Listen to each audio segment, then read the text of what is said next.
नमस्कार, S prime न्यूजमध्ये आपल्या सर्वांचं स्वागत। लफडं सुनेसोबत होतं आणि जीवानीशी मारलं सासूला। कारण होतं या प्रेमी युगलाची बदनामी सासू संपूर्ण गावात करत होती। ही घटना करकम पोलीस स्टेशन हद्दीतील आव्हे गावामध्ये घडली आहे।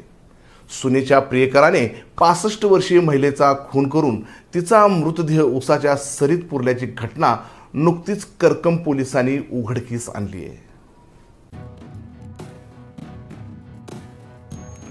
पंढरपूर तालुक्यातील करकम पोलीस स्टेशन हद्दीतील आव्हे गावामध्ये राजश्री शिवदास बिडवे वय 65 या राहत होत्या।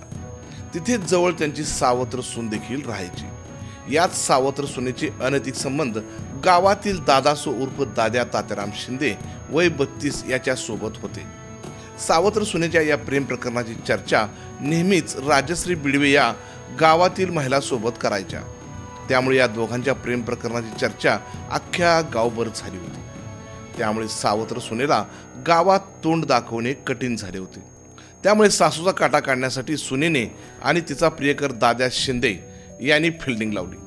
22 मे रोजी रात्री 10 वाजण्याच्या सुमारास राजश्री बिडवे या एकट्या घराच्या बाहेर झोपल्याचे बघून दाद्या शिंदे यांनी तिच्या डोक्यात मोठा दगड घालून तिचा जागीच खून केला।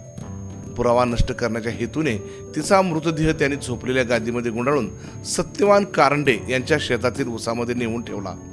त्यानंतर 2 ते 3 दिवसांनी मृतदेह सडू लागल्याने तिची गादी आणि बेडशीट विहिरीत टाकली आणि त्याच रानात खड्डा खोदून मृतदेह पुरला। इकडे राजश्री बिडवे यांच्या मुलीने आपली आई बेपत्ता असल्याचे करकम पोलीस स्टेशनमध्ये तक्रार दाखल केली।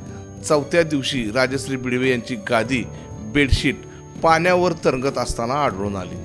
त्यामुळे सगळ्यांना वाटले की राजश्री बिडवे यांचा मृतदेह याच विहिरीत आढळून येईल, परंतु विहिरीतील सर्व पाणी उपसले तरी मृतदेह सापडला नाही। दुसऱ्या दिवशी याच शेतातील उसाला खत देण्यासाठी शेतकरी शेतात आले असता त्यांना आपल्या शेतात नव्याने कुणीतरी खड्डा करून काहीतरी पुरल्याचे जाणवले। त्यांनी ही बाब लगेच पोलीस पाटलांना कळवली। त्यावेळी पोलीस पाटलांनी लगेच पाहणी करून करकम पोलिसांना पाचारण केले।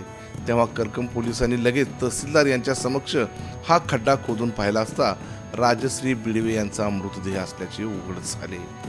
करकम पोलिसांनी लगेच तपासाची चक्रे फिरवत राजश्री बिडवे यांची सून आणि तिच्या प्रेम कथेतील दादासो उर्फ दाद्याला ताब्यात घेतले।